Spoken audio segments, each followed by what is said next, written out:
Yeah, good. Thank you, Tim. Thanks for having me. How are you, bro? I'm good, bro. I'm good. I'm really happy to have you here, bro. I'm like fizzing, brother, because I just want to say this, brother. Some of the things you've done in your past have affected me, bro, and not in a negative way at all.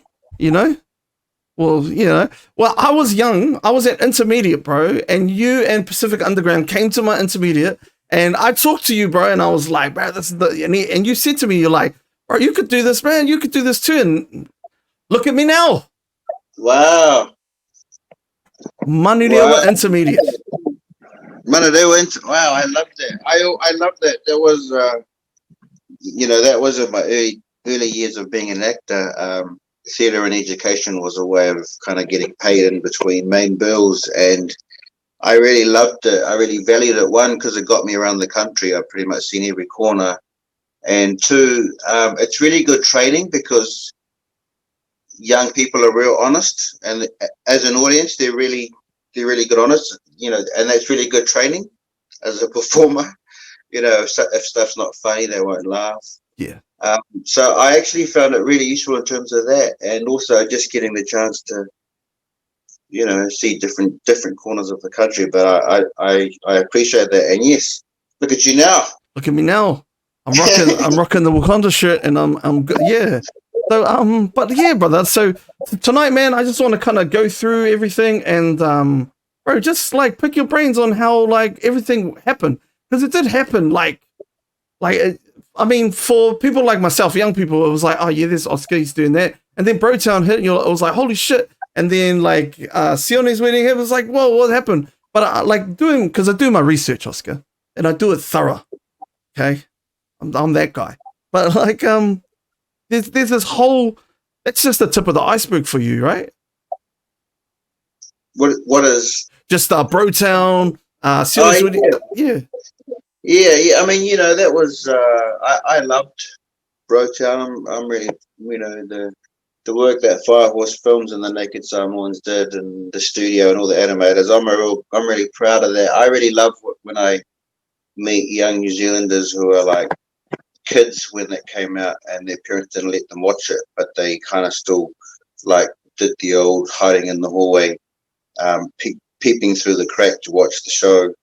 And they grew up with it, so I really love the kind of place that it occupies in the New Zealand landscape. And but yeah, that was something we did, and after 5 years, we only stopped because we wanted to stop because while we were still enjoying it, yeah. and and it was a full-on thing. It took all year, and individually, the studio included Fire Horse Films wanted to, Elizabeth wanted to explore other stuff as well. But you never know, brother. I never say never, and who knows? You could see a Brotown return. Yeah. So like rewinding it back a bit to like when you flew over here and Auntie Millie picked you up and you saw this concrete everywhere. Bro, we've only just started, Oscar. Okay, but Auntie Millie picked you up, man, and you saw concrete everywhere, bro. What's your first thought of like New Zealand? What's the first memory you have of New Zealand? Just that, bro. I just because coming from the island, it's so lush, and then you land in New Zealand in 1973, at the end of 1973, and you're like, it was really white and really grey. And I'd never seen Pākehā people before, so I was 4 when I came over, and it was a big adjustment. And also, this was smack right before the time of the Dawn raids, when Pacific people weren't very welcome in New Zealand. So it was an interesting time to be a kid in this country when that is part of the climate.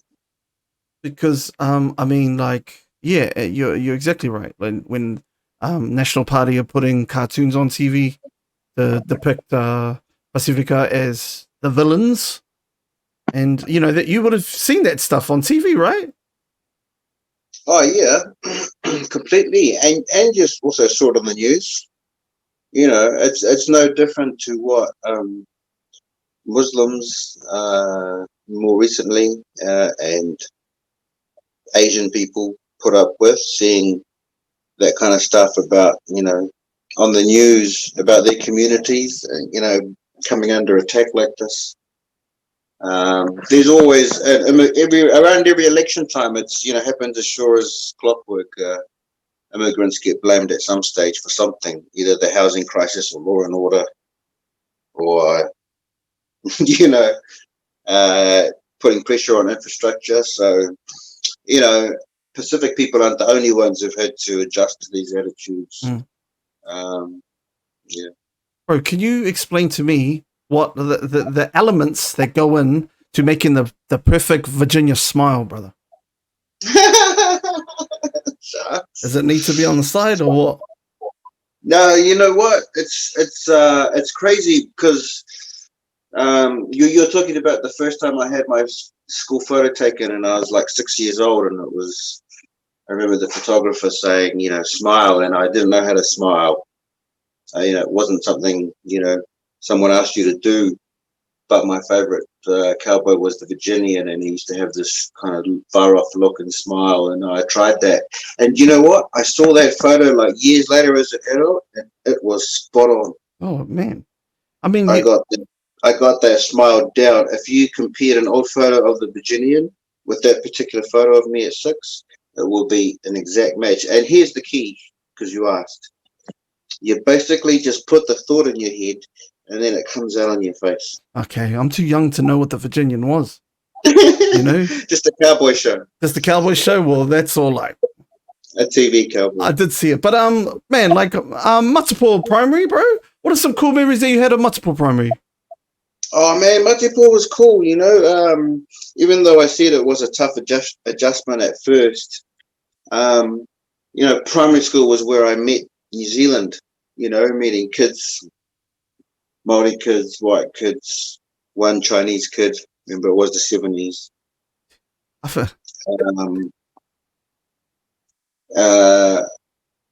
And it was a place where I engaged, and that's kind of where I started making other people laugh. But back then, it was kind of a self-defense mechanism, and a way of kind of keeping other people away. Yeah. But it ended up being really useful. Because here you are, brother. Okay. Here's old. Here we go. Room 9. Okay. Wow. Can't believe you're doing this, Tim. Bro, hey, I'm telling you, you've come to the right spot. Okay. Here we go. Here's little Oscar. Look at that, mate. Oh, you knew how to smile then. Look at that shirt. I know it's the top buttons. It's done, mate. And you've got those little. You've got the V little. That's a snazzy dude. I think that was my church shirt, because back then you only had 3 types of clothes. You had your church clothes that were good enough to wear to school, and then just whatever you had on at home. And I think because it was photo day, I think I put my church shirt on. The bro, and I'd see this, the bro right here in the blue, he's got his eyes closed, mate, and I'm like, good on you, mate. Looks, but some of these dresses, though, I'll tell you what, are coming back in style. Do you know what? Can you just click on the teacher? Yep. Is this Miss B? Yeah, that's Mrs. B. She changed my life. And if you were to look at the previous 2 years' photos, you would see a very unhappy version of that. Wow. The year that I landed in this class and got Thelma Butterworth, I don't know, her kindness, her teaching, her patience, and it really, I kind of finally accepted that. Oh yeah, I'm in New Zealand. I might as well get used to things when I try and adjust. I kind of accepted that I wouldn't be going back to Samoa anytime soon. Oh, and then, bro, like I think, yeah, because I was about to bring up Miss B at the later on, but. Like the effects of having like a positive teacher and a positive person in your life can change everything, right? Oh, hard out. Absolutely. And that's, and it's when that happens to you that you really get the lesson that it's possible for you to also be that kind of example for someone else. And the example I sometimes like to give is severe Sir Michael Jones. When I was my first job after leaving school, I was a cadet reporter on the evening newspaper, and went and covered this club rugby game, and it was with all White and Massa, which was Michael Jones's club, and it was his first game back from his bad knee injury, where he was like the best rugby player in the world. And then he had that freak injury that really curtailed aspects of his game, but he was still the man. But this was his comeback game, and it was like in some club ground somewhere. It was muddy as no one was there, like hardly anyone was there, and and he was already one of my heroes because he'd been a schoolboy hero.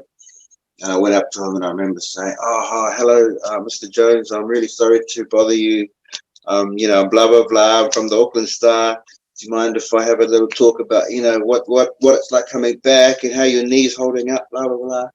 And he took the time, he stopped, and he took me seriously, and he looked at me, and he answered my questions, and that had such a profound effect on me. And I thought, wow, if the great Michael Jones can do that, anyone can. Yeah. That's so true. I know what you're talking about. I'm the same. I'm like, wow, why are these amazing people like taking time out to talk to me?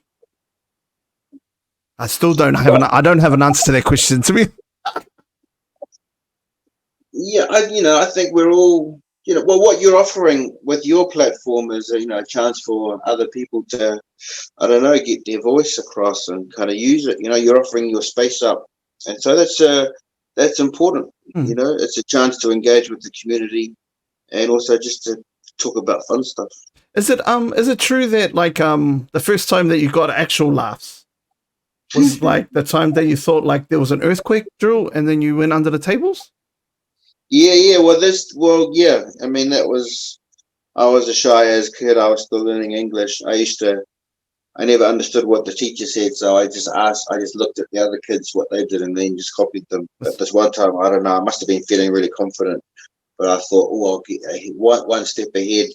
And I ran to my desk and crowded underneath thinking it was an earthquake drill, and everyone else ran and sat up straight and folded their arms because that was a thing. It's cool. I don't know why, man.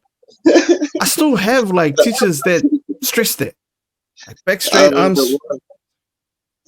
I don't know why, but anyway, the kids laughed, and that's when I realized, oh shucks, if you can make people laugh, they smile at you, and you're nice to you, and they leave you alone.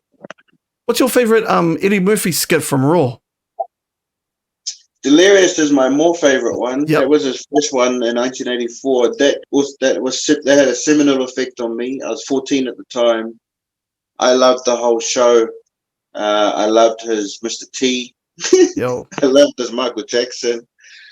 I loved his Elvis. I loved his. You know what? I just loved that he talked about real raw stuff about growing up and his childhood, and that is what was really hilarious. And when you see that as a youngster, and you see, oh shit, this guy is making all these people laugh with stories like this, which we can all relate to.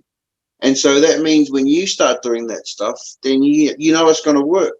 Yeah. It's like a great example is in hip hop is NWA, was straight out of Compton. They were proudly just talking about their suburb where they came from. But suburbs and communities around the world kind of really resonated with that, and it enabled themselves to look at their own kind of neighborhoods and where they were from and how it shaped them. Yeah. Because I've got I picked 4, all right, and I'm gonna let the chat vote on this. So the first one's the Ice Cream Man. Oh yeah. All right, which is a classic. Oh, sprinkles. It's just sprinkles. It's just sprinkles. That one, we drops it in the shit. The other one is the G.I. Joe in the water, which is the bathtub. I think that's the classic one. That's the one that everybody kind of automatically clicks onto. And I got James Brown. Oh man, hot tub. Oh man, the hot tub on Saturday Night Live. Yo. Yeah, because obviously he did that same character on Saturday Night Live, and he does a whole video on the hot tub. My That's one of my favorite Eddie Murphy ones. favorite one, and I've got it in here, and I'm going to let the chat vote, is the Sasquatch auntie. When she falls down the stairs, and then he's like, shit, fuck, shit, and then so people in the chat can vote, and we'll see what we got. We got first votes for 2 in there. Anyway, so like, describe to me what the first day of like as a cadet for the Auckland Star would have been. Being a Pacific Islander in that era. What would that sounds weird, bro. Like I could just Yeah, I mean, it sounds weird talking about it today because you'd like to think today we're a bit more used and a bit more diverse as a society, but back then it really was a rarity. And there was one other Pacific Islander, and it was strange because up until then, Pākehā people to me had been authority figures, had been teachers, and now all of a sudden, here I was in a work situation where they're like colleagues, and workmates, and I'm like fresh out of high school, I've just finished Form 6. What is that year? What is that? 12.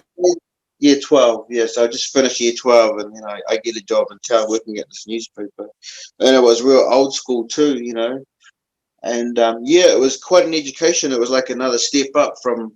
It's like I just clocked primary school, and I was like, and then intermediate happened, and I was like, oh yeah, and I adjusted, and then I clocked intermediate, and then high school happened, and I was like, oh yeah, it was a bit of a struggle, and then I clocked that, and then bloody the rest of the world has, and it's like, oh man, but it was cool. I loved it. It was my favorite.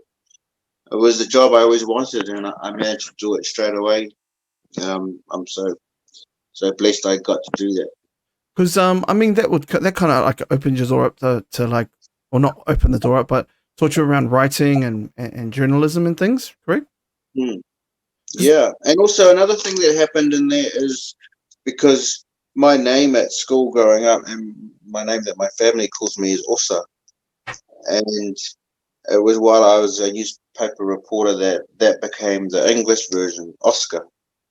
And so that's the name I've kind of started to use in a work sense. And a lot of it was to do with kind of what New Zealand was like at the time and having a island name. Yeah. And it's crazy now,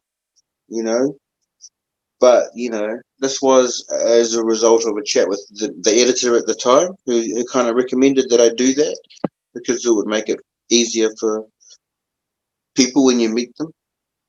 Yeah. Did you feel a bit like, I don't know, like dirty doing that? Like at that time, you're like, fuck, man, that's my name. No, because I loved Oscar. Okay. Is that because of the Grouch or no?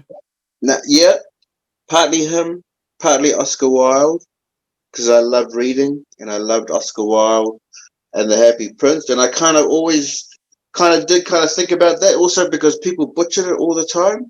And it just, it was like now at least I think people try more, but people just always got it wrong and it was just sore on my ears. And so it was kind of easier for me as well. So, I mean, that's still my name to my family and people who I went to school with.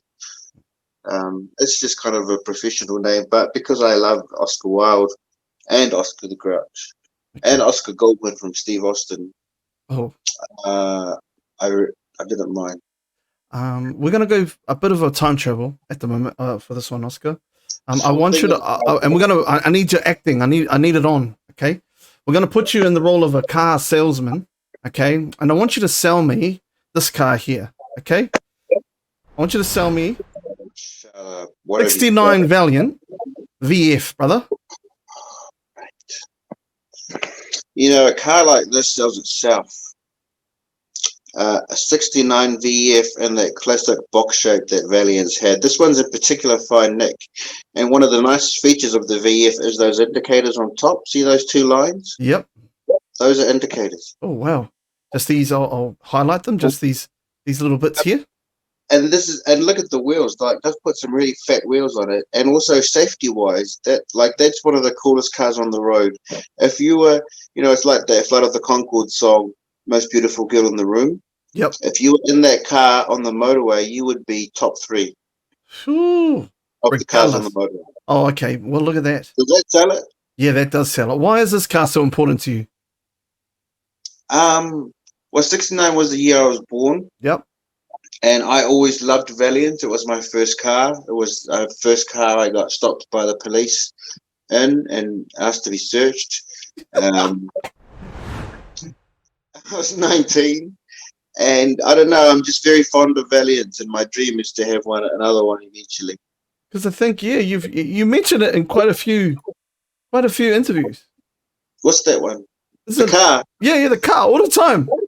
Yeah. Oh, and eventually, because I mean, I'm West Auckland hard, and once I grew up in Auckland, proud from the '09, but my first TV job was in Christchurch, so I ended up driving my 69 VF all the way down to Christchurch to work on my first TV job. And you know what? The South Island is great for those cars because all the roads are long and wide and flat. That's I was going to say that South Island is good for something else. I thought that's where you're going there with that. Like, what do you mean? With at that time, sheesh, would have been white balance everywhere, mate. It was. I don't think there was many brown people down there. Oh no, there always has been communities in the South Island, but they have been quite insular. And at that time, like I remember, like it's a bit of a stereotype with Christchurch, and I don't want to keep perpetrating it. But at the time, when I landed in Christchurch, I was struck by the open presence of skinheads, and like just like you would never see this in Auckland. And I was like, what the hell? They're just driving around like no one cares. Like they don't mind, and they're abusing people from their car, and they've got a real presence. And I remember, being a young 21-year-old in Christchurch and walking down through the square one night, and this car of skinheads driving past, and one of them leans out the window and yells out the N-word, in a really nasty way. And I was like, oh, that's terrible. Looking around for who he might be yelling at, and then realizing it was me. And I'm like, oh shit. I was just in shock, like, what? Oh. Who does that? Who behaves like this? Man, you'd never. Man, I got thrown in the cells one time. No way. In Waimati. Oh shit! Is that South Canterbury? Yeah, it's between Oamaru and Timaru. And all this dude is, I was talking and I pronounced the name from Oamaru and Waimati, and I was helping my mate move. And then these like skinhead dudes come up to me and go, "Do you think you're black?" And I was like, "Holy moly, I'm a Maori, G." I was like, "I'm Maori, cuz for real. Look at my nose." And then they were like, they just ran after us. And then the police thought we were the people that thing. And I was like, "What the heck? I only came down here for a weekend. Shit." It was crazy, it was crazy. I mean, my cousin who grew up down there, who's younger than me, he has horrific stories about being chased as a primary school kid by skinheads, who were threatening violence. And there's so many PI people growing up in Christchurch would probably have some kind of story of a certain time. But it's interesting, it's like once you like there was one show, and me, I was in it with Champel Lelisi and Dallas Tamaira, who's the singer of Fat Freddy's Drop.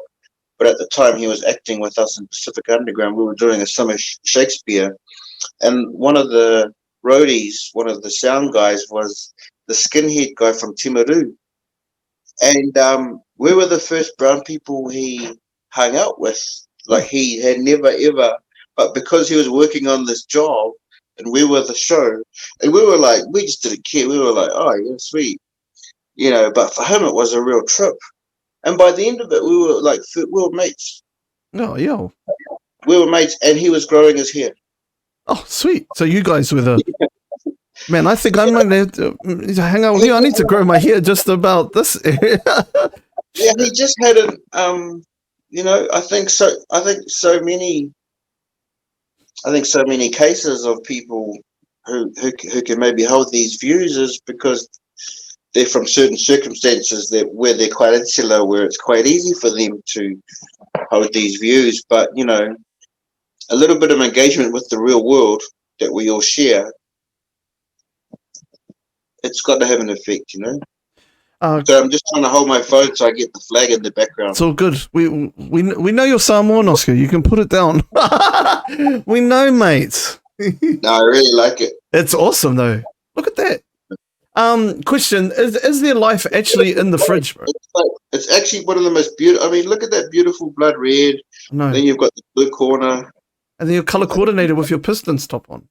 And then you've got the white star. The red is for the blood of the people. The blue is the sea that feeds everyone. And the stars is its location in the world. It's beautiful. Sorry, carry on. Is there life actually inside the fridge? I never knew what that title referred to. That was the teenage magazine show I worked on in TVNZ. Life in the Fridge exists. Maybe that was referring to New Zealand. And, like we had life in the fridge. And I guess the show was about, look at that. Arija.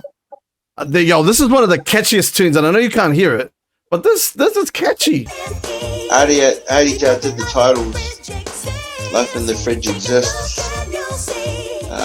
See, this was the time when, this was all new kind of TV stars back then. I know it's kind of weird now, but at the time, this was all like, wow, look, a close-up of an eye. Wow, look at these graphics. Whoa. Man, this is top level. Yeah. It's so funny. This is the only episode I could find of this, and you're not in it. Oh, no. I think this is the first series that maybe Natalie Brunt was the presenter. By the time I joined, the show was called Life 91 because it was in the year 91. Oh, well, that's the job that took me to Christchurch. Yeah, so that was your very first time on TV or on anything, right? No, because in Auckland, I was working for TV3 in the publicity department, and this was in the very first days of Nightline when it was a real itchy show. It was when the presenters were Joanna Paul and Belinda Todd, and they were amazing. They're like two legends. And the producer was this guy, Mark Everton, and I think he wanted to put a Samoan face, and he knew I worked in the building, and he knew I like to joke around, and he asked me if I'd do a couple of stories. So that was my first TV, and that was what the guys in Christchurch saw. They went, hey, he could be good for this show Life, and so that led to that. And yeah, so Pacific Underground Group, how did you get involved there? Well, I was thinking, so this show was awesome, and I was thinking I was the man, and that this was going to be my life forever. And then 6 months later, the show finished and didn't get refunded. Then I was unemployed. And then I was like, no, that was stink. I thought I was set. I thought TV was me now. And that was when I met this really awesome group of Samoan people in Christchurch, all good friends. And we formed a group, Pacific Underground, because we all shared a love of the arts, a love of performing. I was new because, I hadn't done any kind of performing, but I was kind of a bit of a clown from my school days. So I kind of took to it easy, and that's what kind of made me jump from writing as a journalist into writing drama and getting into that field. Yeah. Is there a how can I explain it? So like deep fried mushrooms at the doghouse, is that a thing? Oh my God. Christchurch was a crazy, had some crazy sides in the early 90s, with that skinhead, but there was also so many different communities that were a part of it, and a really cool seedy side that if you could plug into was really cool, and that you'd have a really good time. And there was this 24-hour place called the Doghouse, and it was takeaways and spacies, and it was just the place everyone met. And at the time, I was working, when I wasn't doing theatre in the day, I was working as a DJ at nighttime at a place called the Worcester Bar. And we would always just congregate afterwards, after work at like 3, 4 in the morning. And yeah, deep fried mushrooms and chips was the tonic. What was the game? What was the arcade that you were keen on? Oh, mate, there was only one time. There was only one game. There was actually only one. There is a plethora right now, but if you can imagine, if you could, a time when there was one game that everybody was obsessed over, and in that year, at that time, it was Street Fighter 2. Oh, how are you right now at Street Fighter 2? I'm the man at Street Fighter 2 still. Okay, we'll see. I can't believe I'm saying that. I know. We'll clip that.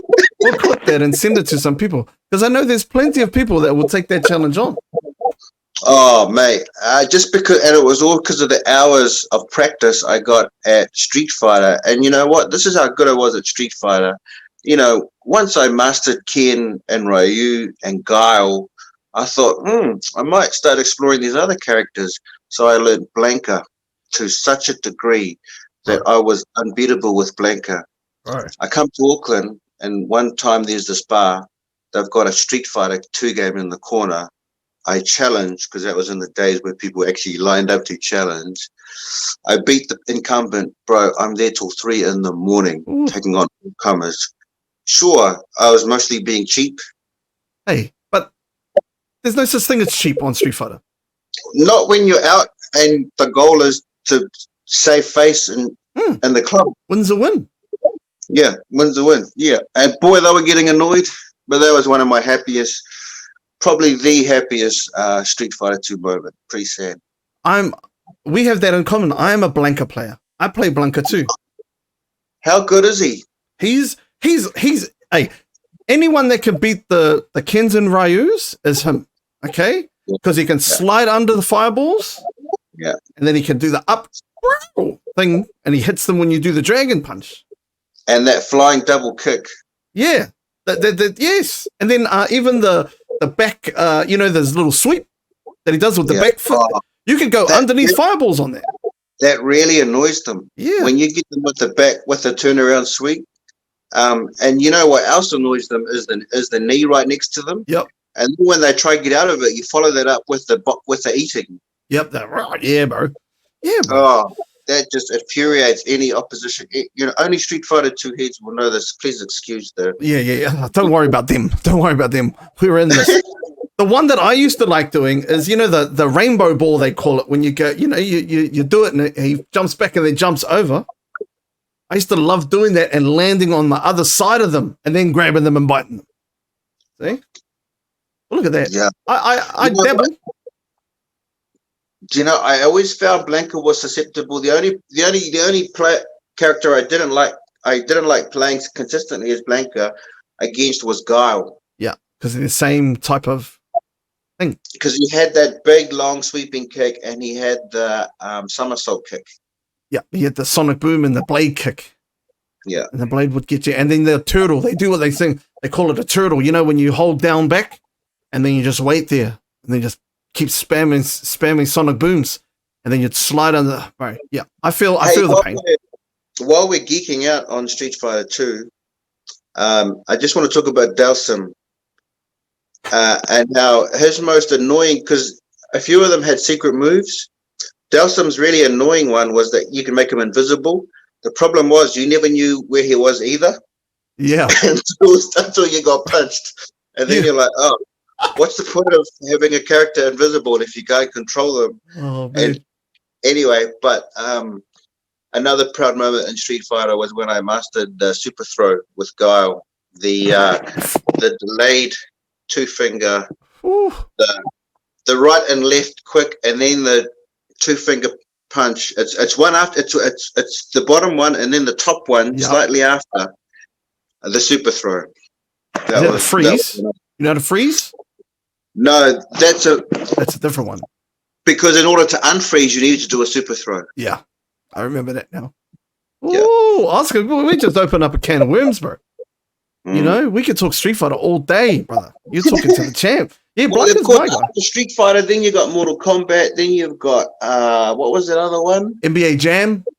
Yeah, and so that's when arcade games really exploded. But I feel like they will always hold a place as one of the all-time greats. In fact, there needs to be a doco on Street Fighter 2. I'm sure someone's already done one. There's a couple out at the moment. Oh, there you go. There's a competitive scene in New Zealand. It's quite big. Is it? Yeah. Wow. And people. I'm sure I would get wasted. I haven't kept up my practice. Shay Fu talks up a good game. Have you challenged him before? Do you know the last time I saw Shay hanging out in his garage, this topic came up, and I could tell immediately just the way the air turned cold. That I was dealing with a very serious exponent, and that I had to tread very carefully in terms of what words were uttered. Okay. So we both gave each other respect of not talking too much shit to a point where we would have to resolve it with the game. Mark Hunt's another one. Stayed away from it. Yeah. Mark Hunt is apparently one of the best. I would not be surprised. Yeah, and I would hate to beat him. Do you know what? Do you know what else Mark Hunt is the man at? Oh, bro, I interviewed him. He's good at eating food on an interview because that's what he did on mine. Apart from awesome interviews and smashing people, he's a man at table tennis.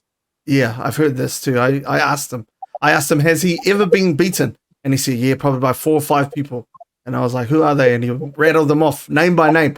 Boom, boom, boom, boom, boom. And he's like, I'm going to get them again. You know what? I firmly believe that is on his list of things to do. Among everything in his whole plans for life is get back those people. Yeah. Who cares who knocked him out or who hit him with a knee in Japan? It's all around. The dude from the Canberra Raiders on September the 18th, 1999 beat me at the. Yeah. Hey, I've got. Hey, can you believe he's fighting Gallen? Bro, that's crazy. When I had him on my podcast, I asked him if he would ever fight Mike Tyson, and he said I already got offered that, but I turned it down. And I was like, what? I don't know if he was talking shit or not, but that would have been cool. But then he said, yeah, no, but I'm fighting Gallen next, and I was like, wow. I totally believe that he'd get offered that fight. And he told me how much he got for it. I was like, he got offered it. I was like, how do you turn that down, bro? You know what? I know Gallen's a tough guy, and he's a real warrior, and he's one of the hardest dudes to ever play the game, and he's now fashioned a very respectable record as a professional fighter. But Mark Hunt is in a completely different class.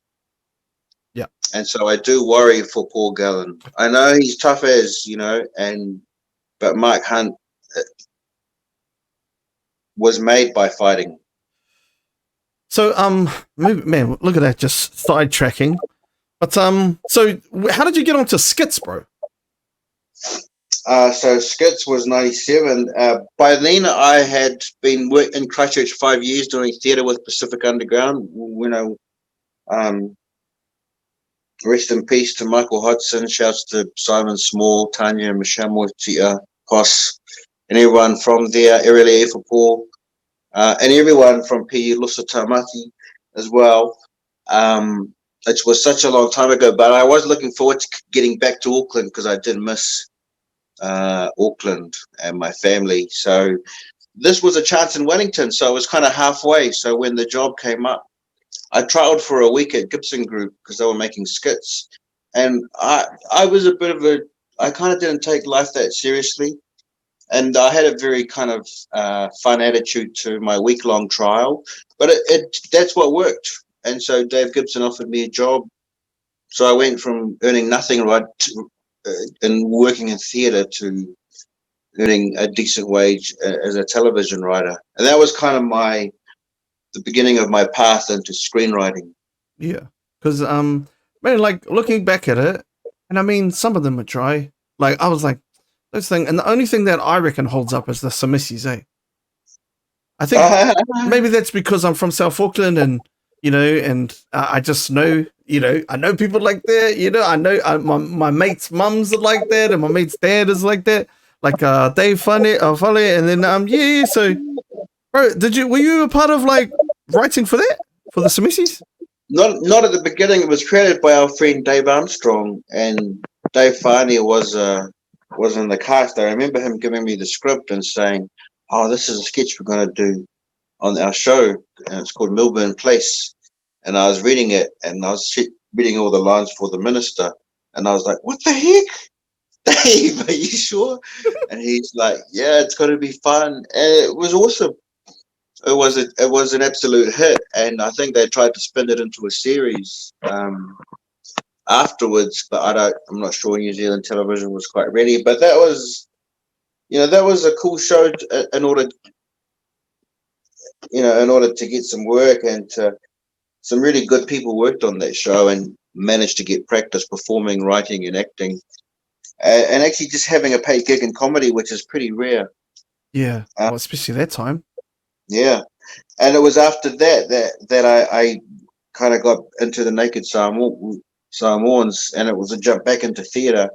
After a few years of doing television, I'd kind of missed the live performing thing, so the chance to make the Nakeds with the boys was next. Oscar, are you a lone wolf that doesn't run with the pack but spends his time roaming the hills till he finds the right lady? Jesus, how long have you been researching? That's when this happens, eh? Ricky Lake. Dude, this is the most funniest thing I've ever seen in my life. They asked if I'd take part in the show. Oh my God! You actually got it. You can make up your own. I'm 26, bro. Astrological. Okay, how does this happen, bro? Oh, can I just screenshot this frame? Because I just. Do you want a close up, brother? Yeah, please, bro. I just got a screenshot because I've never actually just. Oh no, not the close up, just the one with the three. Okay. Just the wide. Just oh there. My God. Oh shit! Hang on. What happened? Are you still there? Zoom in my head. There you go. Okay. I can send you a screenshot later, brother, if you want. Okay. Okay. I can screen easy. Okay. The other way. How did this happen? How were you on the Ricky Lake show? So I had a good friend studying at Columbia, and I'd always promised that I would visit her. And she said, "Oh, you've got to come to New York. I'm going to leave soon." So I went to New York with my then girlfriend. And at the time, you could go to these shows, and they were all the rage. There was, as well as this, there was Sally Jesse Raphael, there was Oprah, of course, there was Jenny Jones. There was a whole heap of them. And Ricky Lake was another one. And you could go for free. So one of the things I did on my own was kind of just, we went to a show. And while we were sitting there in the kind of waiting room, a production assistant came up and said, "Hey, do you want to be in next week's show? We're looking for people." And I'm like, "Yeah, sure." I gave them my address. Didn't think any more of it. Next week I was home, and then the bell rings, and it's the driver come to pick me up. And I was like, "Fuck, I completely forgot." And my girlfriend wasn't home at the time, so I just jumped in the car. Bro, it took like 4 hours. Whoa. And there was no cell phones at the time, so I couldn't text anyone and kind of say where I was. And I thought I was going to be part of just some survey. And next minute, I'm walking on stage with Giovanni and Tyreek. Those are the two African-American gentlemen. The other two contestants in this game of kind of like blind date, but not blind because we could see her. Yeah. And she could see us. And yeah, it was my accent, I think. Oh no, I think it was that line. It has to be that line, bro. That line is. I'm gonna put that in my vocabulary, bro. I want to be a lone wolf. See, they didn't realize that I was this cheesy as all my life actor from New Zealand who is used to making up stupid shit. I wasn't even being serious, but Americans, they love that stuff. Oh man. And they think it's really romantic, and also they don't get sarcasm. Yeah, they're like, "Wow, did you hear what they said?" Anyone in New Zealand would have gone, "Oh, don't be a dick, Os." yeah, right. What a cheesy guy. But in America, that's currency. Yeah, it's true. Thanks for showing that. I got you, mate. I'm a professional. I know. Can't believe this. Oh, bro, like I should have said yes. Was representation back in the 90s for Pacifica just Saturday mornings with Tangata Pacifica and the odd show here and there in the 90s? Well, it might have started out like that, but by the end of the 90s, it had changed, and there was something really key had happened over that decade, and that's the population of Pasifika people in Aotearoa grew by 40%. So what had been a really small community really grew to be quite influential and quite formative. And I'd like to think that we all came along at a really good time when there was an audience. At first, our audience was mainly Pākehā, but as people heard of our stuff on stage, all our stuff, whether it was Island Players or Pacific Underground, Naked Samoans, it started off as our friends mostly, and then it was our and cousins, and then gradually it was other brown people, then gradually it was those brown people and their Pākehā friends, and then gradually it was Pākehā people who didn't even know the brown people who were there.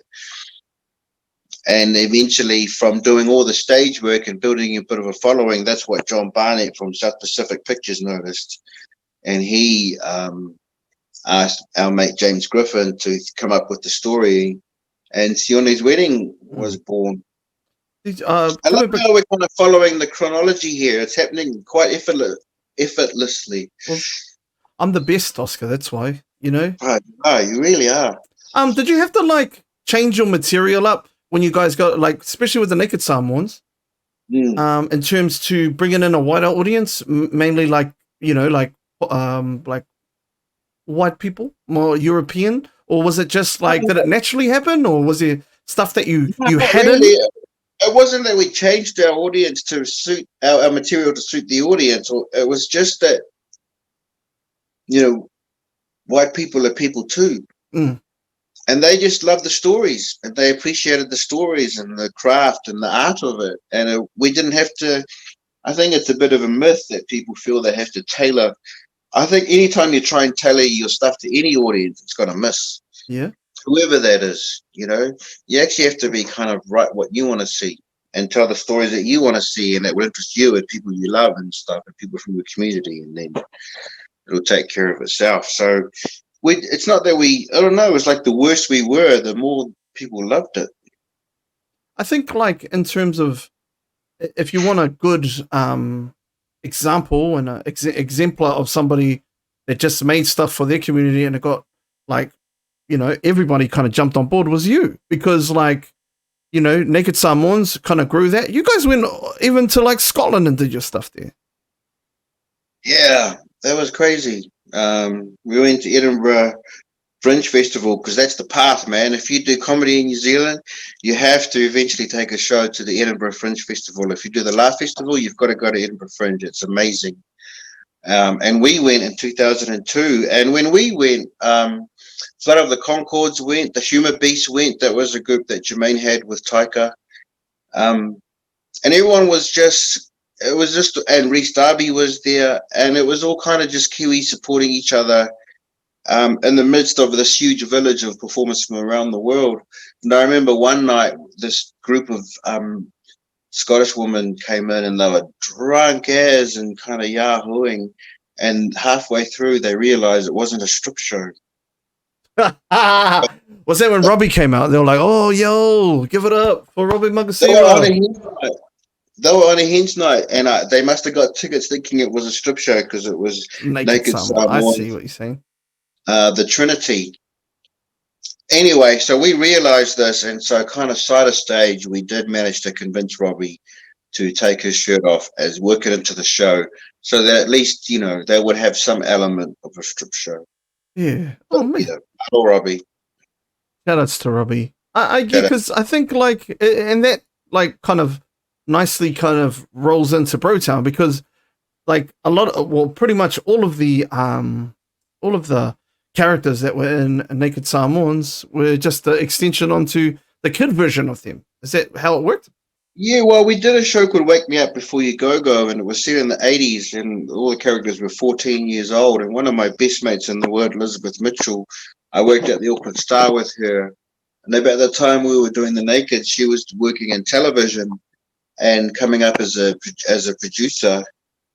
And she conceived it from watching the show. She was like, how about putting those characters into an animation on TV?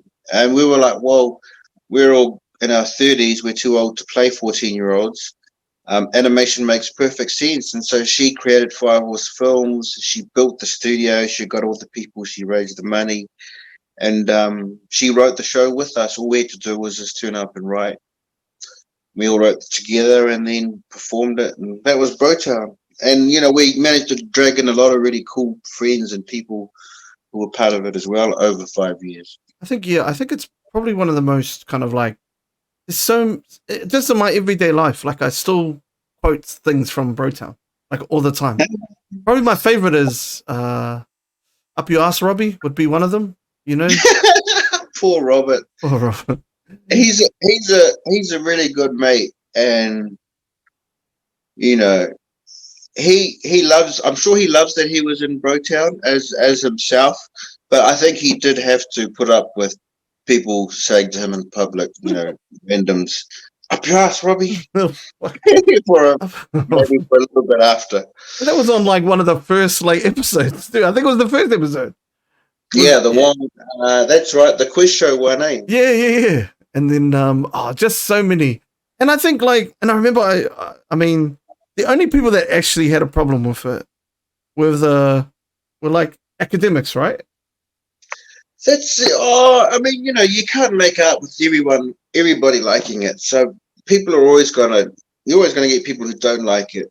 But yeah, there did seem to be, we did seem to have an issue with academics and their view on it and the way that they were interpreting it in a way. I don't know. I mean, obviously they're smart, brainy people, and they look at things their way. But we were just trying to tell cool stories about being brown and growing up in a funny world where adults were ridiculous and role models were useless. Yeah.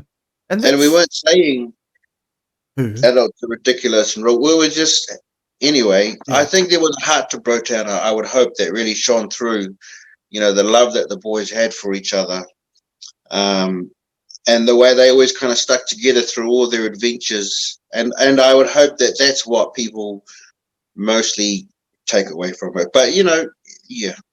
How did the Prince Charles thing happen? Yeah, so we used to do celebrity cameos, but Prince Charles was coming to New Zealand, and at the time he was coming, the Auckland Festival was on, and a play that I'd co-written with Dave Armstrong, who wrote Melbourne Place. We'd written a play together called New Zealand, and Dave Farney was in it. He's awesome, and our other mate Damon Andrews was in it. And so Helen Clark couldn't put that on his schedule while he was here. And so they came, and so we got to meet him after in the changing room.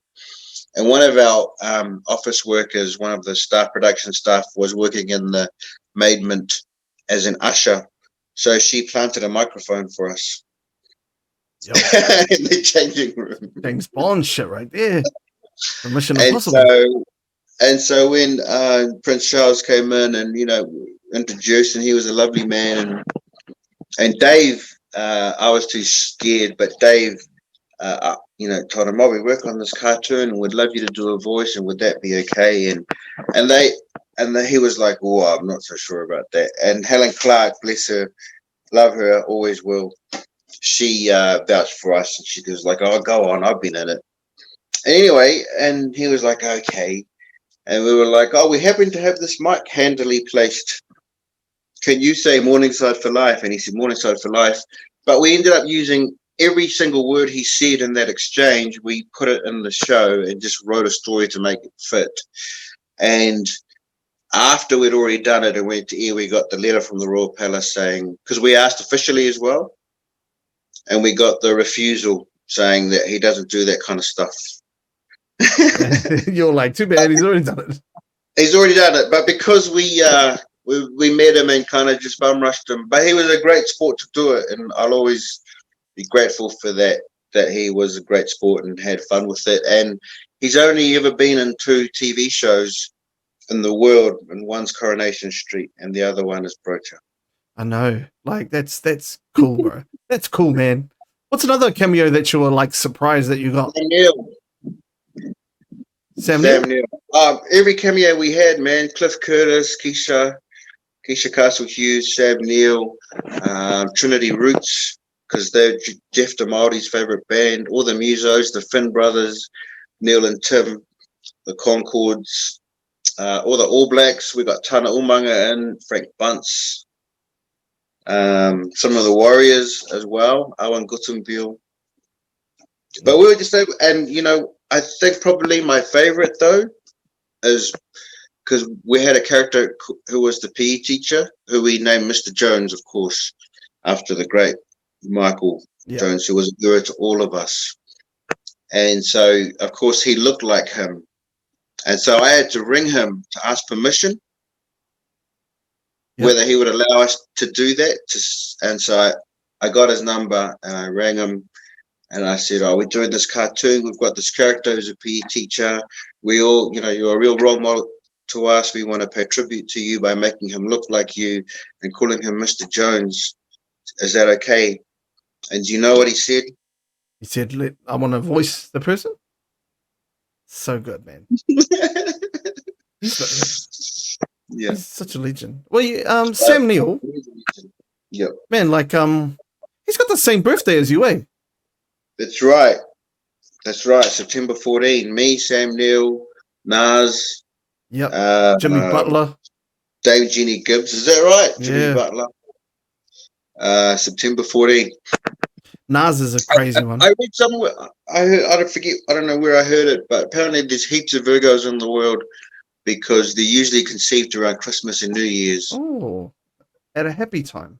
So there's a whole lot of Virgos that live, which must make life hard for non-Virgos. Yeah, I think so. I'm not up to. I'm a Scorpio. So. Yeah. What does that mean? This is like this comes up quite a lot. The old zodiac stuff, and I'm like, like heaps of people kind of bring it up, and that's cool.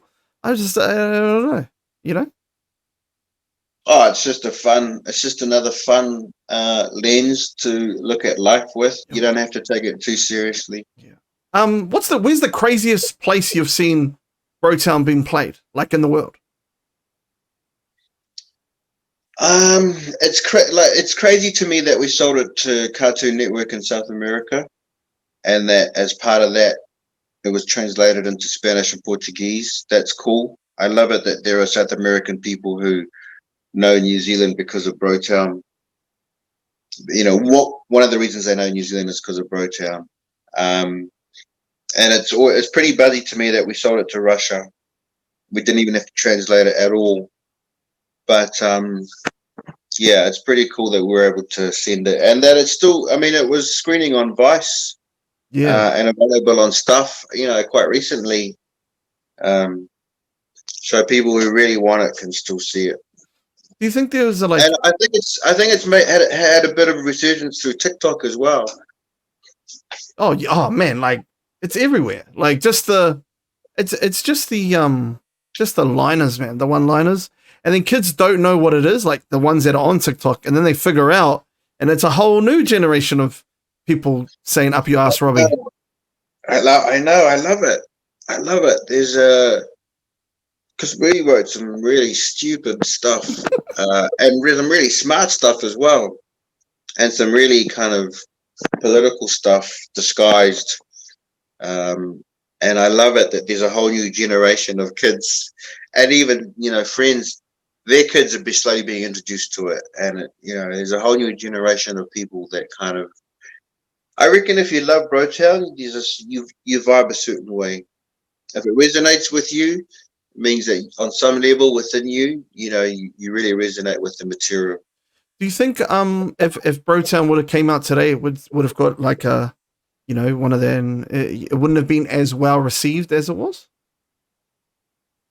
I think if we were doing it today, we would probably write it differently. Yep. Like we'd still try and push the envelope, but because you've got to respond to the times. And at the time, we definitely pushed the envelope a little bit because that was what we were like on stage, what we were known for, the Nakeds. And actually, our first scripts when we were starting to work on the first series, we were pretty tame because we were kind of trying to censor ourselves. And I'll always be grateful to the great Katarina Denave, who's passed on, but who is one of the giants of New Zealand TV. But she was working in TV3 as the head of development at the time, and she insisted. She said to Elizabeth, let the boys be the boys. They've got to do the stuff that people love about them on stage. And I think that's why it shocked a lot of people, because on stage you're performing to people who've paid to see you. There's an agreement, there's a social contract, and everybody who is in the room is paid to be there and know what they're in for. But on TV, it's open. There's not that same exchange, and so I think it was definitely shocking for a lot of people. Do you think it was shocking to a lot of people that didn't know that was a thing in New Zealand? Like, yeah, maybe. That life? Maybe. I mean, if you're,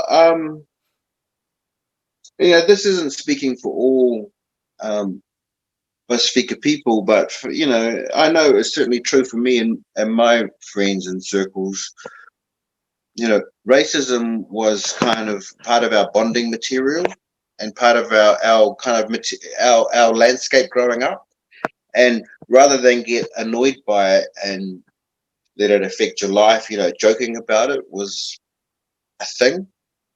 In fact, converting a lot of things into humor was a thing. And it wasn't about trivializing those things. It wasn't about, being flippant about them. It was just a way of coping. Yeah. Rather than getting angry, or writing sad stuff. For us, it was much more useful, and so when we came to write comedy, that was the stuff we wrote about. It was those things. It was hidings we got.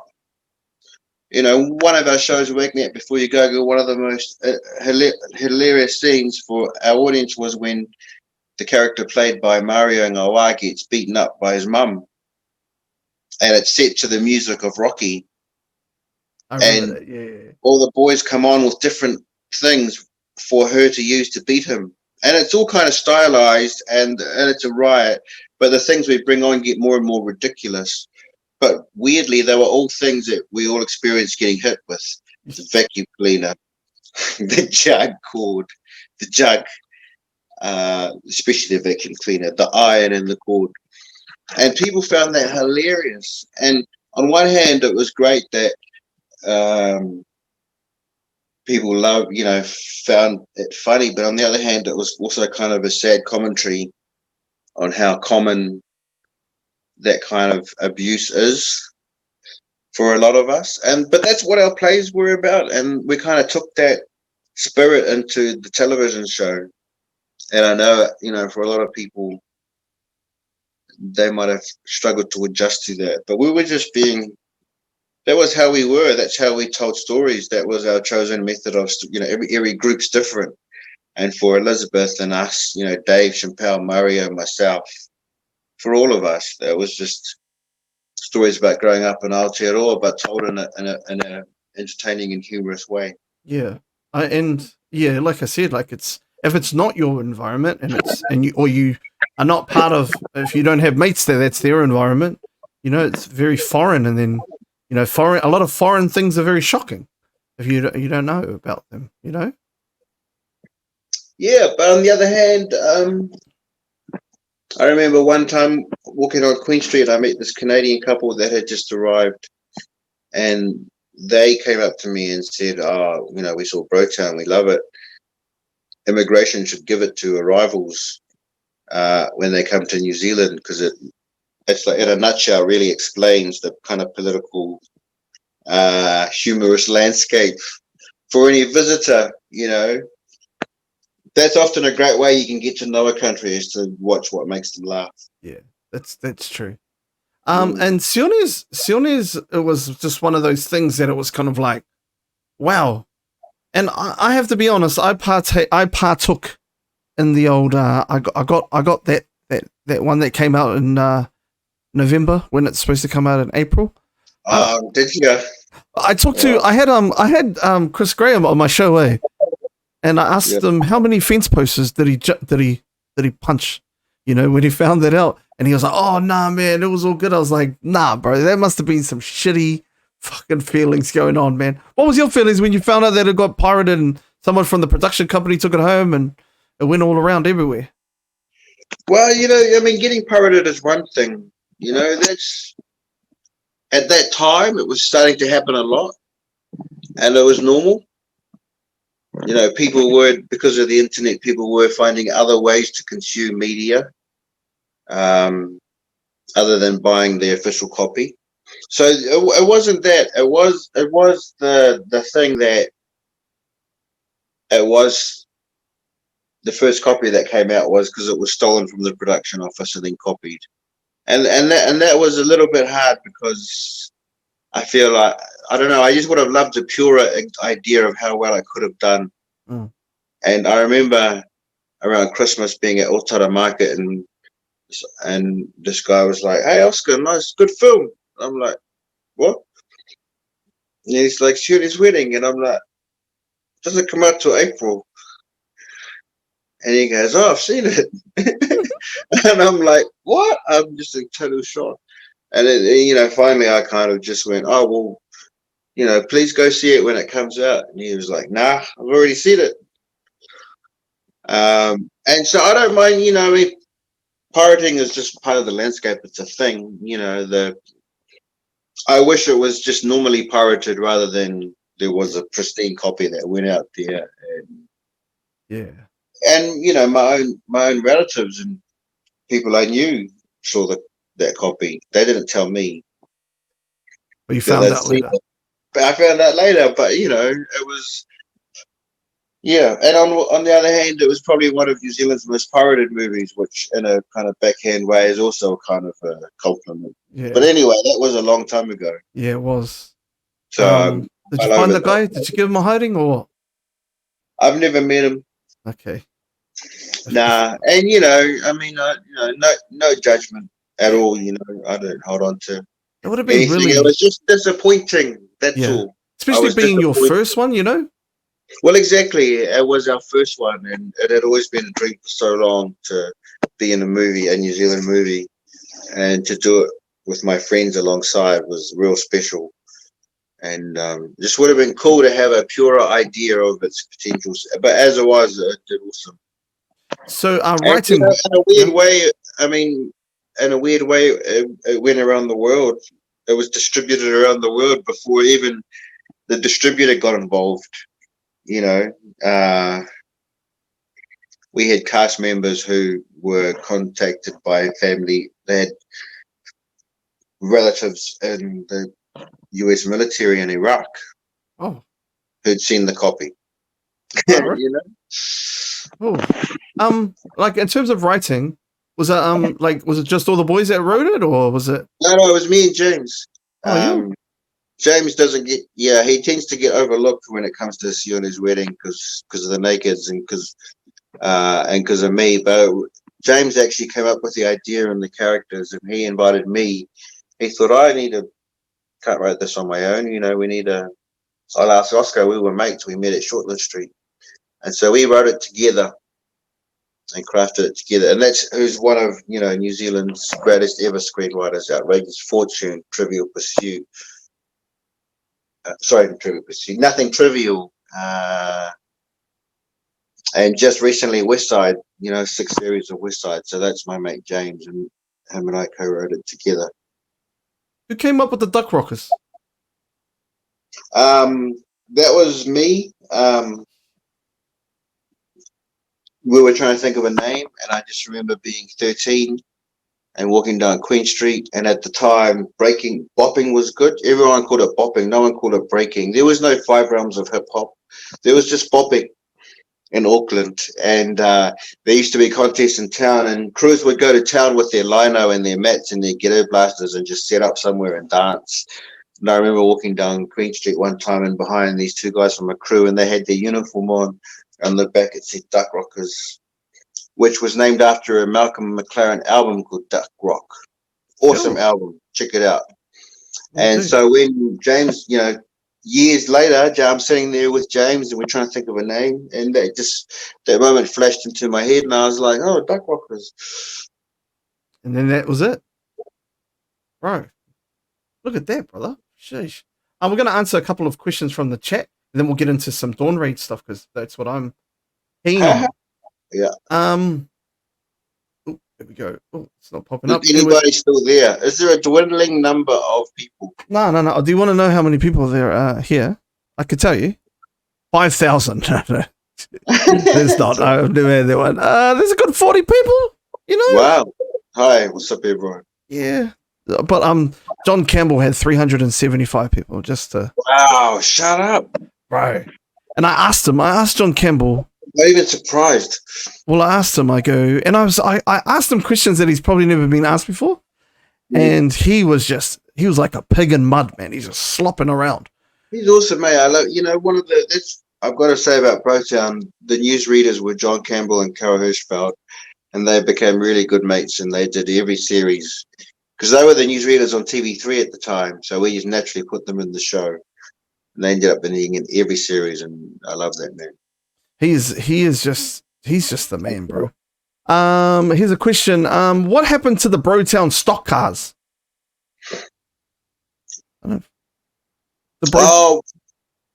I don't know. That wasn't us. I think that was some people who were stock car racers who, inspired by Brotown, asked us for permission to, I think, use them in the paint job. So I don't know. But yeah, that was one of the cool things about Brotown, is people kind of owning bits like that and doing stuff. And you know what was really cool was in lockdown in level 4, somebody posted a picture of the Brotown boys, the rag dolls of them in masks all together standing on a windowsill in Titahi Bay in Wellington. Yo. And I was like, wow, fire out. That's cool. They still live somewhere. Yeah.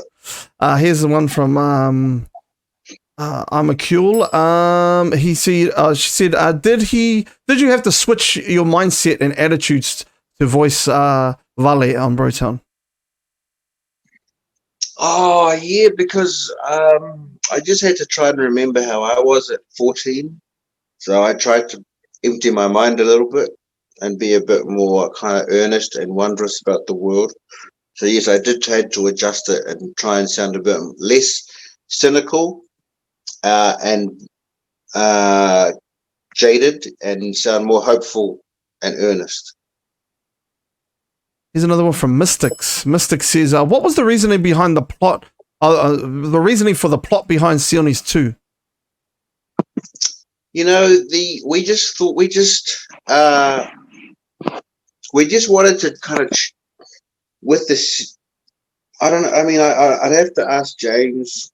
It was, for some reason, because number 1 was Sione's wedding, I don't know. I remember when we talked about it, we thought Sione's funeral could be good. And that's kind of where we started. And we just thought that would be such a surprising thing that people wouldn't expect. So we started with that. And we kind of just worked out this plot that unfolded in the night before. It was quite like when like a lot of people didn't expect it. And I remember going to the movies to watch it. And then my mates were like, oh, I won't spoil it for you, but it's pretty out of it at the start. And I was like, you just spoiled it for me, you fucking bastard. Yeah, well, I mean, I think our working title was Sione's funeral on the script. By the time it came out, it was changed to Sione's 2 Unfinished Business. And I wish we just called it that. I wish people knew straight away what happened and they would be curious. But we didn't want to do a sequel that was kind of predictable and more of this, Yeah. Really wanted to, So that was kind of the thinking behind the plot, just to answer that question. Yeah. Next question. Nucilla was one of my favorite pieces I studied in high school drama class. Would you be keen to get a movie adaptation of it, or would you be keen on writing a modern reinterpretation? A movie adaptation, I think, would be really cool, and I've never had that thought, so thank you for that. And writing a modern theatre, just writing plays is so hard. So I don't know if I would attempt that again. Someone else could. Maybe I'm not the person. Maybe me and Dave aren't the people to write a modern adaptation. Maybe, because I'm sure it's different now. Yeah. So I would like to see that, but I'd like to see it written by other people. Next question. This is from, what kind of kid were you at Rutherford College, bro? Man, I was a nerd. I was a geek. I was a weird kid. I remember in year 9, year 10, year 11, 10 or year 11, we went to the movies to watch Gandhi, and I went back to metalwork and made a pair of glasses like Gandhi, and I think I wore them for the rest of the school year. I don't know why. Well, they're the same ones. Did you take those glasses to, I think those are the glasses you took to Ricky Lake, mate. I don't know why. I just thought that would be an interesting thing to do. I remember being profoundly impacted by Gandhi, and so for the rest of the school year, I made these kind of round rimmed glasses. So I was a bit of a funny kid. So I was a bit of a weird kid. I was friends with everyone at school. I enjoyed school. To me, school was fun. It was more fun than home, so I just had a ball. I realized in Form 4 that there was this thing called streaming, and that there was always going to be someone that would work harder, and always, and I hated that whole idea of competition. And someone's first, there's a top class and there's a bottom class. Some of my friends were in the bottom class, and I remember thinking, but they're not dumb. Yeah. And so I really struggled with that whole school streaming thing, and I decided I was just going to enjoy school and have fun and not compete. Who would you cameo in a bro town from New Zealand in today's day and age? Troy Kingy. He's the man, eh? Straight up. Have you seen his what he did? He did a collaboration with Spell. DJ Spell. I haven't seen it. Oh, bro, he's got like a full-on Ultimate Warrior like get up. Send me the link. I will. Yeah, full on, man. Like there's Ultimate Warrior everywhere, and he's just singing like an angel. Yeah. This is a long question, but I'm just gonna reframe it. What's your opinion on cancel culture, and would it be able to make another bro town? I think we answered that question before anyway. I think we did. Yeah. I think we'd have to be smarter and different. If we did make another bro town, if we tried to do what worked in 2005, it wouldn't work. You have to adjust to the time. You couldn't do a thing now, a comedy now with jokes from the 1940s style, so... I don't know. Have you watched Jono and Ben lately? Jokes, Jono and Ben. I love you, Jono and Ben. You're the bomb. Straight up. Here's a question, and I'm gonna ask this question. This is from one of my good mates. His name's Regan. He goes by Just the Norms on Instagram. Are you familiar with him? No. What's up, Regan? What's up? I'm gonna send you a link, Oscar. Okay, and this guy will fucking blow you away. He does skits, comedy online, and he's top tier, bro. There's no one close to him. Oh, I'd bro, send it. I can't wait. Okay, he's done. Here's the thing that he's done. He's done a Teletubbies in the Hood. Okay, that sounds hilarious already. And they're playing Street Fighter on the little television. You know how he's got the little belly thing, and and they're just cracking back Cody's and everything. It's on. Anyway, he's one of my good friends, and he said, "What's the future look like for television in your eyes?" I think in the last few years, there's been a lot of rumors about the death of television. And certainly if you look at terrestrial television, most people apparently will get their TV from YouTube. So there is the thought that no one watches like network television anymore. But to my mind, content will always be king. And I think television will actually grow. It's just, we'll call it different things. We'll call it streaming. We'll call it digital platforms. It's basically the same thing. It's all stories on screen. And I think that will only grow. I think people get bogged down by labels, television, and then is it dead? Is it this? Is it live? How do we keep it relevant? I think it's more people will just boil it down to the essence of what it is that's on the television rather than it's television. It'll be stories that survive, and it'll be online that they get spread. And I think the medium will matter less and less as time goes. But I think there will always be a need for storytellers, comedians, actors, writers, producers, directors. Yeah, it's a very interesting time because I think the funders are all pumping money into mainstream kind of television because that's where the advertisers are. But there's some amazing mahi getting done online. It's crazy. Yeah. And I know the funders have tried to expand their brief because of that fact. I mean, it was a big thing when they first started even funding digital stuff. But man, it's a wild, wild west out there. And yeah, man, I think it's exciting. I think it's what you make it. I don't think people should worry about it. Yeah, because I think and nowadays like the funders, like Te Manga Pāngai and TV on Air, New Zealand on Air, they're looking for shows that are like multi-platform, and that's weird. Yeah. It's like, isn't everything multi-platform? But I think whatever the funders look for, what drives it is the creatives. Yo. I think it's the artist that'll drives it. I think the responders, I think the funders will have to be agile to respond to what's happening out there. But I think that's ultimately their challenge. I still think in the end, change and stories will be driven by creative people, artists. I don't think you should ever try and squeeze your stuff into a platform. Yeah. Um, You got to be yourself, and that's why, like, I wanted to. This is why I really wanted to talk to you too. Is you guys didn't. You just found what works for you and just kept driving it forward and not try to pander to different audiences, and that's like admirable, man. Like a lot of people, they'll go where the cash cow is, Yeah. Thank you. That's very nice of you to say. I think that's really important because this is so full on. Because to do this work, you've got to be sensitive to the world around you, says Nina Simone, but that means you're sensitive to everything, and that it's hard, and you can feel fragile about it, and that's why, because of how hard it is, because there's such a robust space of discussion and conversation and feedback about any art. It's got to be what you stand in, Yeah. You've got to be. That way you can just go, oh yeah, you can defend it, as long as you do what you think's cool. Then if people don't like it, then that's fine. But if you're trying to adjust yourself so people like it, then if someone doesn't like it anyway, then you're going to hate yourself even more. Mm.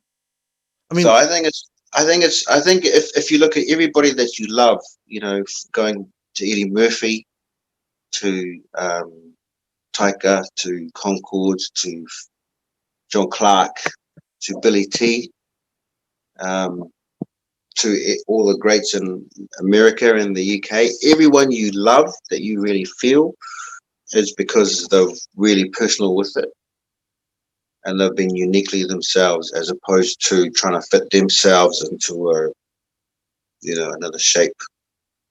I think that's like a lot of. It's weird watching TV now.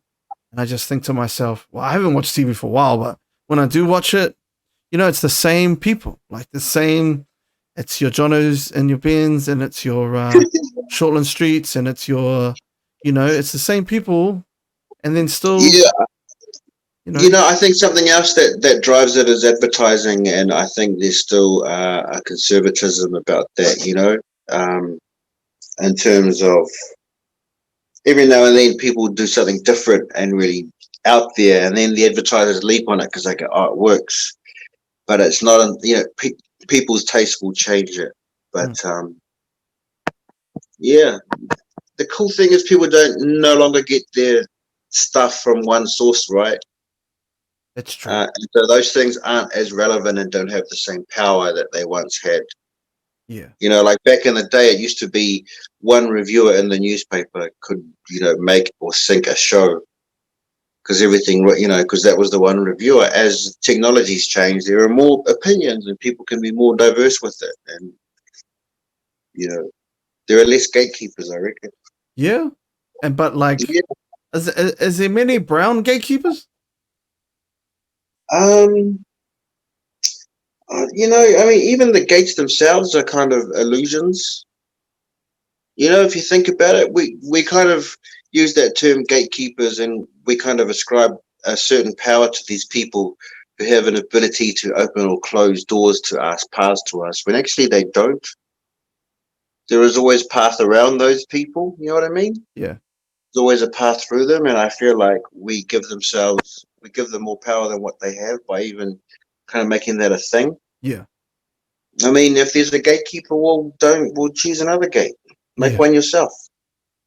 You know, like you didn't wait for your break from someone. You created your own gate, Yeah. right?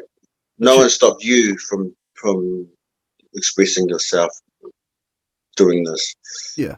And I think like a lot of people that are trying to, I think it comes down to patience and perseverance. Like, you know, people, they're just looking for the easy, you know, oh man, if I get on TV, I'll get this much money and da da da da.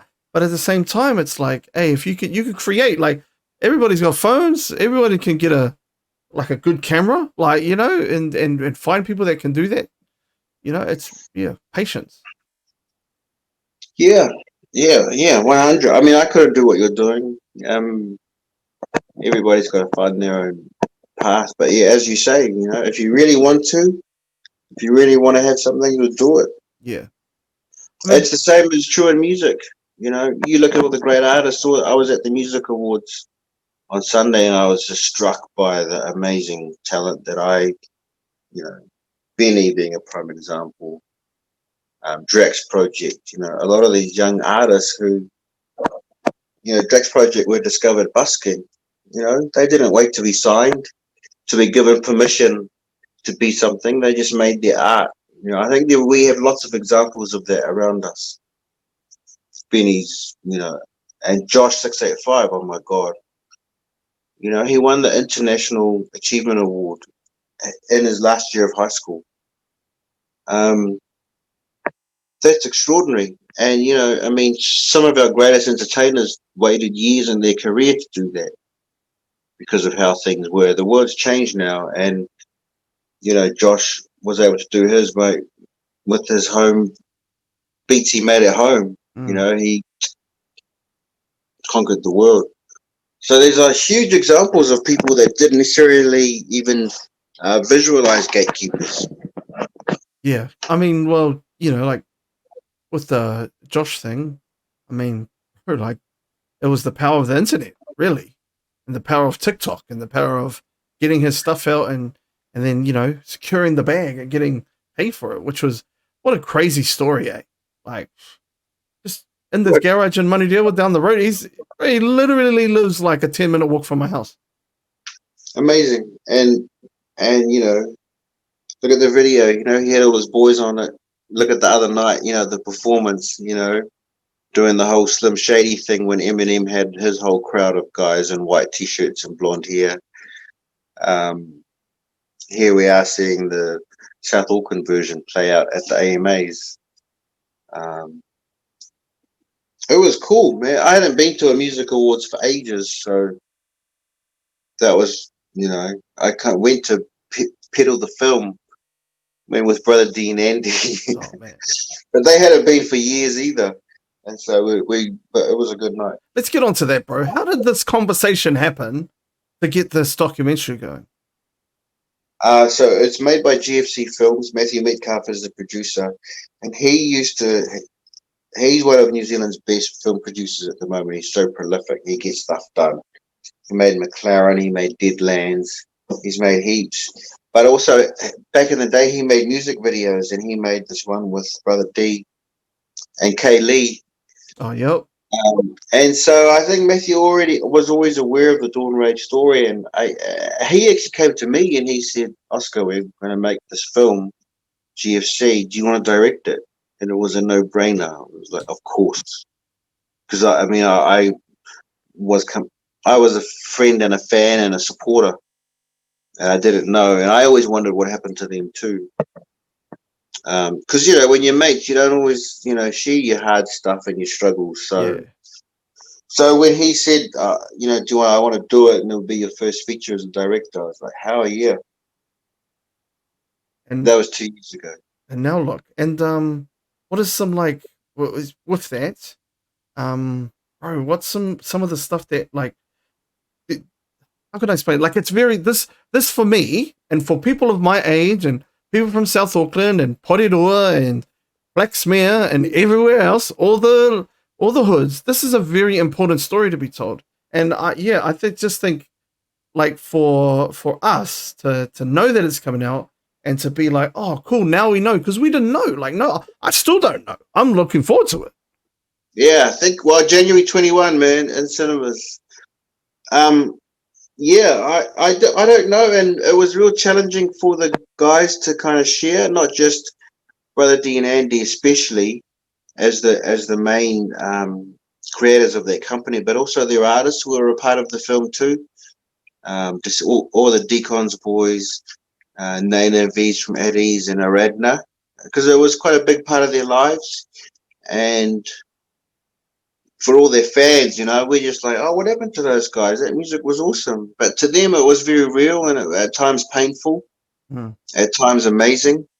And, there's a lot of water under the bridge. And so I feel like the time's right to be told. But, because it was all stuff I didn't know at the time, because, you don't tell your mates, your struggles. So they were very generous, all of them. What's the most surprising thing that you found out? Like that you didn't know? You're like, whoa, like far out. All of it. All of it. Oh. Yeah, no, seriously, all of it. And there was stuff that, yeah, I mean, we're talking like a year pretty much of interviews. Wow. And we just finished filming in LA and New York just before COVID struck the world. So we were so lucky to get it done, because of course you can't fly anywhere now.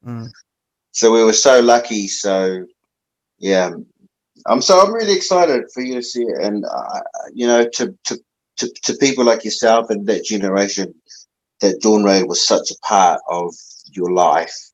You will not be disappointed. It was huge, man. Like, I went to school with Alfred and Mariko for like 2 months before he got expelled.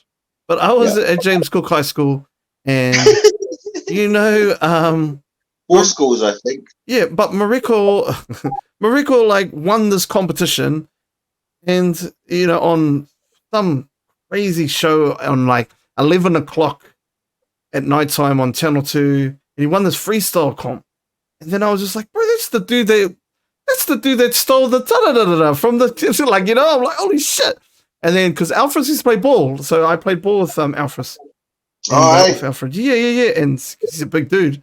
And, and then just to see everything unfold was crazy, man.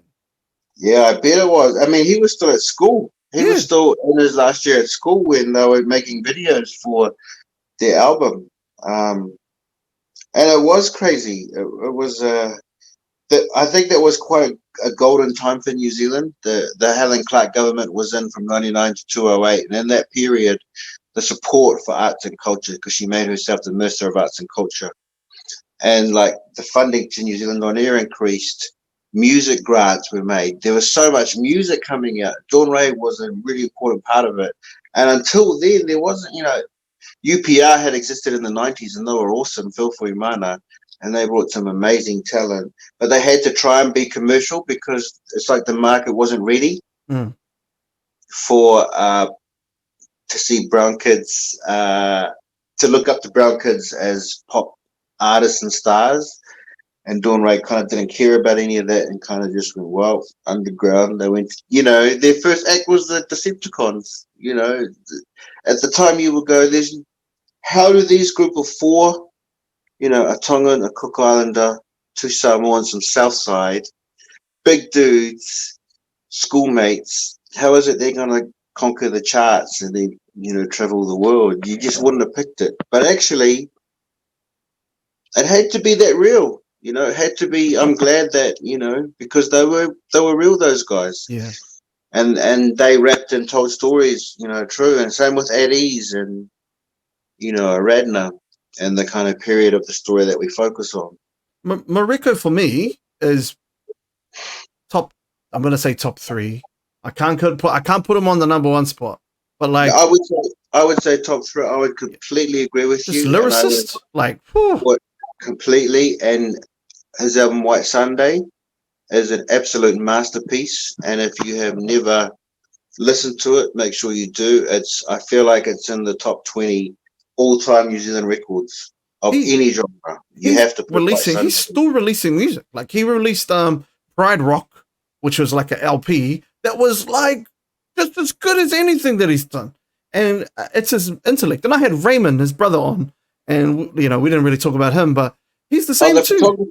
Yeah, he's the same too. He's like, his mindset is so creative, and I'm just like, damn, Ray, you're the man. Like, and I love Ray. Mark's the same too. I love his stuff, and Mark's very he does like butchery. He does like cooking tips on YouTube. He does this hilarious, like Mariko does these hilarious little videos of how to make.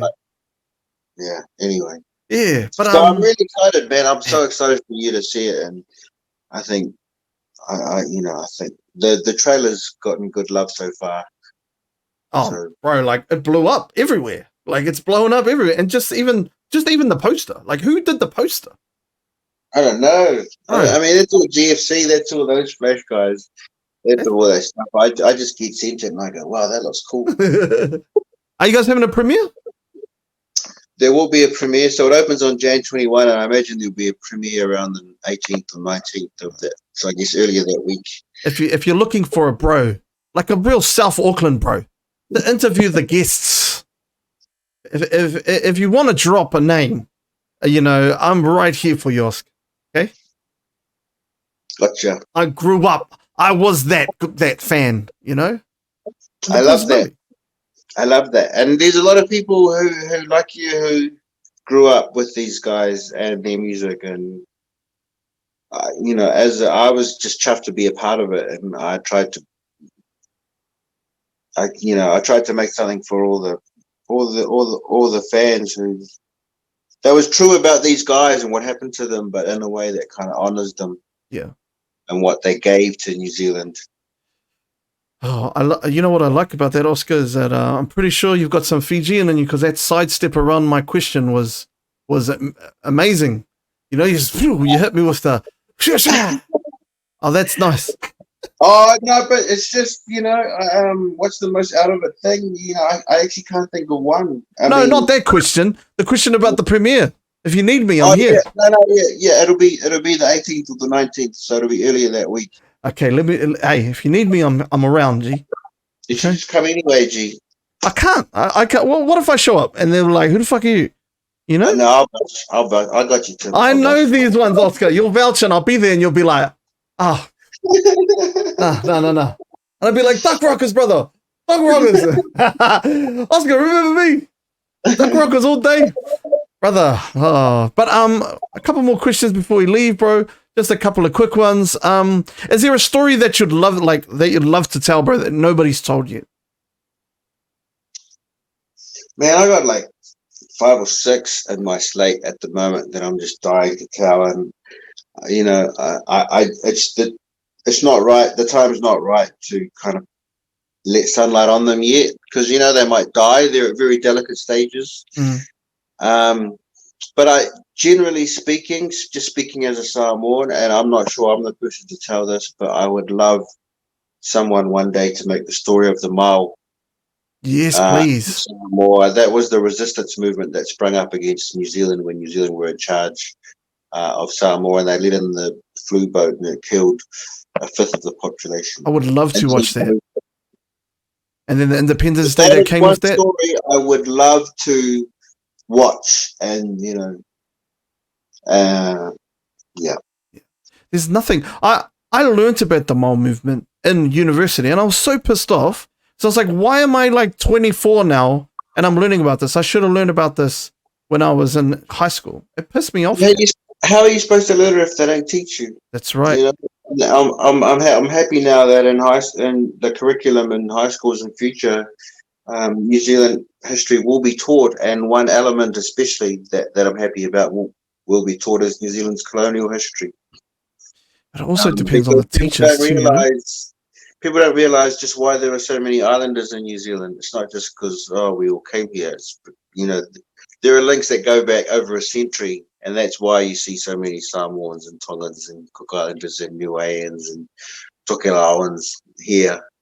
And that's part of the history of this country, and I'm glad that's going to be taught. I just hope that the teachers take it on with an open mind, because that's what needs to happen. And they, there's a lot of teachers that are very stuck in their ways, and this is how it is taught. But I hope that even in especially history teachers, that they'll be proud to say this is exactly what happened, and no sugarcoating on that shit. We've got to just tell each other. I mean, we found out about 2 years ago that one of our former prime ministers, who Massey University is named after, was a white supremacist. I never knew that. Yeah. And he was like the first prime minister from South Auckland. He was a farmer in Mangere. William Massey. He was we should just know about everything that happened, just so, especially in this age of misinformation and social media opinions, hot takes. Yeah. If everyone can have a grounding in what is facts, what the New Zealand wars were, why is the Tiriti so important?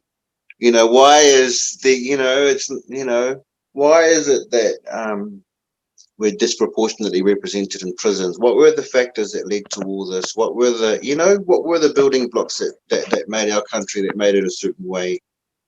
Why are the prejudices that exist today? How did they get started and formed? And a little bit of knowledge, I think, would help all of us. Yeah. Do you think that, like, Fresh Off the Boat was ahead of its time? No, I think it was just the right time. Yeah? 93. Yeah, I think it was the right time. And I'm sad that some of it's still relevant. But, I was 23. That was the first play I wrote. I co-wrote with my friend Simon Small. And some 27 years later, it's some things haven't changed, but I think it's still. I think everything happens. If it happens, then that's the time. Yeah. That's the right time, and that's when it happened. Simon is, correct me if I'm wrong, is Simon the dude that did Horizon that you were in? Okay, just checking. Who's the cheapest in the Naked Samoans to pay for the bill or for dinner? Probably me. Okay. There we go. Honesty? No, it depends. No, we don't really eat that much when we go out, to be honest. Yeah. Oh, I thought you were going to go in for that one, but yeah, anyway. What's the best joke you've ever heard from the Whizzes and Chips magazine, bro? I love Wizards and Chips. I can't remember any specific jokes, but I love those magazines. See, I grew up reading dumb magazines and comics, and just watching UK comedy shows and American comedy shows, and women comedians making me laugh as a child, and old comedians and old white comedians and young black comedians, and the straightest line between two people is laughter. It's so true. And I'm just grateful to work in a biz where you can try and make those straight lines. Yo, and last question, brother. How long did it take to make Tom's Dairy, bro? I thought that was a fucking masterpiece. Oh, bro, that took 10 years of thinking. It took 4 years of paying off after we made it. And it took 3 days of shooting. But honestly, that film's been in my head forever since I grew up and kind of was that little kid. And I'm really proud about, one thing I'm proud about Tom's Dairy, apart from the fact that it won Best Short Film at the Belize International Film Festival. I don't even know where Belize is. I think it's Central America. But as part of the shooting, there was a scene where the main character, Johnny, walks up to his dairy, and the side of the wall is being painted, and it's a mural of Bob Marley. And we actually did that for the film, and we painted, the owner of the building let us paint it.